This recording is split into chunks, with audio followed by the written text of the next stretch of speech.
Ayyoo Harargeeti garaan badaa jira. Ayyoo Arsiiti garaan badaa jira. Yaada keetiin sirraa barbaada. أبشر أستاذ كيا غلطومي أما نتي أكا جولة غارات نتي لولا فراس دي تينيو ولي لا تور لولا فراس دي هنگا آخرة نتا جار سگرتي أكا غار ملتا خانا كسي لفر آريان أبازاني هنگا إسا سنينگيني تينيو لا تور غافا سنبودا غافا نتا ولو Alisha qabanii Alishaarraan Alishaa ijoollee walloo takkatti nama lama fiddee gastii irraa yisiifnan anuti Harargee seenee qabne malee intuu jaan ijoolleen sun hattuudha takiisha namaa fattashattu jawwaalaaf kanallee irraa fuudhan jaanii hangas jaan gizee geenyu nuti kallattumaan waan arsii ta'e dhiirummaa teenyetti agarsiifnaa inneetuma dirruma baanee seenne malee kun waan namni ergaman duuba wanta qabaatee ittiin kakaasee wanta nu godhuuf dhumti silaa ergamni na duuba jiraatee takka waan kanarra kan namni nu ajaju taate turtees ni goona takkaatis hin goona nuti sodaa namaatis hin qabnu arsiin wanni abbaa keenya guddaa san asirra ooftee akkasitti tumaa ooltuuf miskiinni keenya tumaa oolumuuf hin jirtu asiin nu biree yaati nu keessa yaati biyyarraa qabdee asiin nu keessa yaati rukkaamni isaanii nu keessa deema takkaa namni itti dubbate hin jiru Arsii fi Harargee walqixa nyaattee dhuydeen nu bira dabriti sodaana isaaniitis qabannee osoo hin tahin miskiina Oromoon guutuu nu bira walqixa jechuudhaaf dhiifna malee nuti waan biraatiif takka hin dhiifnu diila isaan tujjaara keenya arrabsan sababa Khadiir Martuutiin yaadataan ni arrabsama sababa Khadiir Martuutiin baankii irraa misni wanta taate nama jimaa dalgu jimaan arrabsan waadiirraa nama ni qabannee iyyisiisan tuffummaan Arsiin Harargee irraa qabdu hangana ga'e maalidha amma kun bichaan nu deebuudha sangubbaan kafalli dhufu kan jettan falli kan dhufu miskiina isaanii dhorkuu danda'u itti gabbaanii duruyyee isaanii miskiina irraa dhorkuu danda'u gabbaanii yoo sun kan taane taate nutis akka duruyyee takka Harargeetti bakka buune ganaallee waliin harkuu keenya rasaasni dheengadda akalee dha'uun sun nama ajjeesu wallaaleeti miti kun agarsiisa malee fakkeenyaaf yoo kafalli dhufuu didu taate dha'uunis nu bira salphaadha isaanii miti mootummaa suutiitillee bakka hin taanetti firraa dha'uun bira ni beekan nuti gana akka keenyatti yoo isaan dhorkuu danda'ame ni dhorkamna nutis ilmaan keessanii sani achi waan biraa jibbaa Arsii qabnu hin qabnu jibbaa Walloo qabnu hin qabnu gaafa Walloo fi isaan wallolaa turan Walloo meeqa jalaa dho'isnee asiin dabarsaa turre Walloo meeqa unoo shurrubbeen mataan isaa ni beeka ayyoon Arsii miti nama Oromoo tokko ija akka maleetiin asiin nuti hallaallu taate mooraa teenya ni beeka nuti akka nama keenyaatti namni nu bira walqixa yoo san ta'uu baatte namni illee ragaa ba'uu danda'a garuu yoo haaluma kanaan itti fufan taate wajjii hin dandeenyu Arsiin tuffii guddoo Harargee irraa qabdi tuffii guddoo akka laal qeeransaa kiyya Arsii osoo hin ta'in ijoolleen Arsii tagaara keessa jirtu jee Arsii guddoon lafa jirti Harargee guddoonis lafa jirti. Wanni ni amma bakka tanatti irra deebi'ee takka akka gartee obboleessi kiyya Jookkar ifa baasee dubbate sanitti yoo jiraate ifa naa baasuu kabajaa fi jaalalan si gaafadhu Jookkar akki jedhee yoo saaxiluun barbaachise ummata gurguddaa sooshaal miidiyaa duubarra taa'ee waan kana godhu hajiruutu jira ni saaxilaa yoo saaxilaa jettanii jedhe yoo ammoo isin duubaas warri kana godhu jiraate ni saaxilaa nuuf akka as kannitan kabajaa fi jaalalaan isin gaafanna qeeransaa kiyya. Okay. Nuti amma waan kijibnuus hin qabnu waan sodaannuus hin qabnu akka ilmaan muslimaa tokkotti wallaahi billahi namni takkaas nu duuban jiru namni takkaas waan kana nu nayine garuu jinni faa dheengaddi wal dubbisnee turre guyyaa ijoollee qabnu wal dubbisnee turre guyyaa ijoollee qabnu nu duwwalam malee amma murtii guutoo namni gurguddaan isaan haasa'an kun tokko harka baqatan kan isaa hin qabu murtii guutoo yoo dhufee waan kanarra nu ajajee sin furannu nuti. Ammas namni bakka biraa ijoollee gaaraa tana wayiin naquus hin danda'u. Ganaallee akkasitti yaadina. Namni takka nu duubaas hin jiru namni keenya waan akkanaa irramattus hin deeggaru si dhoorkaan. Sanyiifoo sun san qabdi. Tole galatoomi obboleessa kiyya qeerransaa akkasumatti Jookkar jinnii galatooma. Amma gaa isteeppii lamadaatti dabarra jara keenya.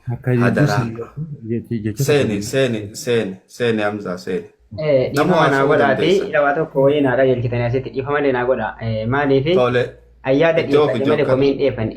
Isaan ammoo yaadaa fi komii wal keessa dhiyeeffatani. Komiillee dhiyeeffatani yaada illee bahatani. Ani ammoo yaada akka Oromoo tokkotti akka qeerroo tokkotti dubbadhe malee komii waan dhiyeesses hin qabu. Akka cinaa tokko hirkisanii dubbatte amma jedhe cinaa tokkotti Harargee dhaabbattee asitti hirkifte. Ani ammoo akka qeerroo Oromoo tokkotti yookaan nama rakkoo kana keessa jiru wayiitti dubbadhe. Kanaaf komii jirullee nan dhiyeessanillee bocara naaf kennitan. Siif kanneen laal jokkar kiyya waan takka wanni naa tolchuu qabdu asitti qeerroo Oromootii fi qeerroo Amaaraa osoo hin ta'in isin lachuu qeerroo Oromooti ijoollee Harargee tagaara jirtuu fi ijoollee Arsii tagaara jirtutti dubbachaa jirra. Akka qeerroo Oromoo waliigalaatti isin lachuu qeerroo Oromooti rakkoo gandummaatu waan kana fide mee atiis waan gama keetiin ibsattu tagartee narraa hafte jettee yaaddu itti fufii fixadhu jookkarri. Ayyaani ammallee ijoo keessaa isiniitu galatooma. Tokkoffaa irratti ani yaadan dhiyeeffadhe malee komii amma jinniin dubbatee jira. Dhibee irraa kaatee fi bakka kana maaltu gahee uummataan bakka kana maaltu gahee innis akka tokkotti haa hirkisuu malee dubbatee jira. Sama isaatti dhiisa taana. Lammaffaa irratti maaltu rakkoo kana fide namoota duuba jirullee fakkeenyaaf namoota rakkoo waan kana akka ijoolleen biyya namaa kan keessa miskiinni waltumu godheetu jira.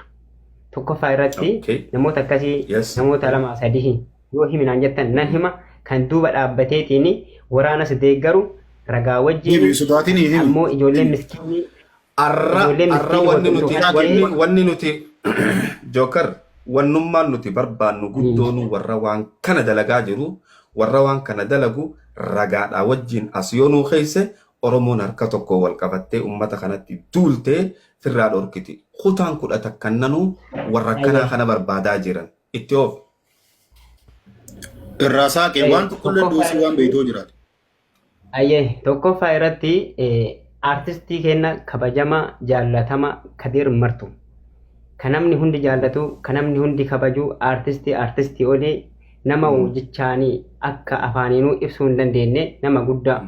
Gaafani ijoolleen walloo fi Arsii qabdee miidiyaa kana gubbatti waan hin taane mukaan wal gudeedde Kadir Martuu guddammaan nu jaallannu gandarra dhaabbatee Harargeetti hirkatee uummata Arsiitiin arrabsee ture ijoollee Arsiita biyya namaa kana keessatti arrabsee ture maal jedhee seetan gaafaan sanii namni dubbatillee hin jiru namni guddaan silaa waan xixiqqoo ijoolleen biyya namaa keessa mukaan wal gudeedu muka waan akkana wal guutu kana namni akkasii dubbatu hin qabu tokkoffaa maal jedhe gaafsani dhagaa jedhan ijoolleen Arsii warri Arsii jettanii ofiin deemtanii osoo Arsii jettanii deemtanii ijoollee walloo mukaan hudduu isin gudeeddee dhiifamallee naa godha afaan badaadha jecha akkanaa kana biyya keenya qaaniidha salfuu dhalle boodi keenya nu barsiifne jechoota akkasii kanaan dhiifamallee naa godha ijoollee walloo mukaan hudduu isin gudeedde natu iyyee muka hudduu isin fuudhee jedhee gaafsanii gandummaa ijoollee miskiinni biyya namaa kanatti walloltuuni babadhisee deeggaree jechuudha. Dhagaa achitti naa qabadha. Lammaffaa irratti lammaffaa irratti murtoo guutoo nama guddaa feemasii Oromoon qabdu nama nullee isa jalatti ilaallee miidiyaa kana fayyadamaa jirru. Dheengadda gaafan ijoolleen gocha diinni walirratti hin goone ijoolleen Harargee ijoollee Arsii irratti goote nama deeggare. Maal jedhee deeggare? Bakka ijoolleen waraana itti qabdee garaa keessa dhiitaatiin qawwee itti qabdee gadhiiftetti koomenteeta isaa miidiyaa gubbaa argatanii turtan. Baga gootanii baga akkas gootan jedhee koomentii barreessee ture. Dhageettanii miti duuba jira jechuudha. Dhibeen bakki kun irraa ka'e tokkoffaa irratti anama komiin akka wannaatti jechuudha. Tokkoffaa irratti ijoollee Harargee keessa namoota lamaan kananii fudhadha. Kadir Martuu nama nu jaallannu nama Oromooti nama gandatti illee galuu danda'u miti. Rakkoo gandummaatiif ijoollee miskiinni biyya namaatiif waltumtu kana keessa galuu hin qabu. Nama gaafan ijoolleen muka hudduu wal keettee akkas jedhee dubbate Kadir Martuu Harargeera dhaabbatee Arsiin akkas jedhe. Lammaffaa irratti murtoo guutuu gaafa ijoollee Arsiin sibiila qawwee afaanii qaban akka diinaatti nama baga afaan keette baga itti qabde baga tumte jedhe murtoo guutuu. Kuni duuba dhaabbatu duuba waraana kana jabeessuuf duuba miskiina kana akka waltumtu godhuu irratti ifa nuu bahee jira jechuudha.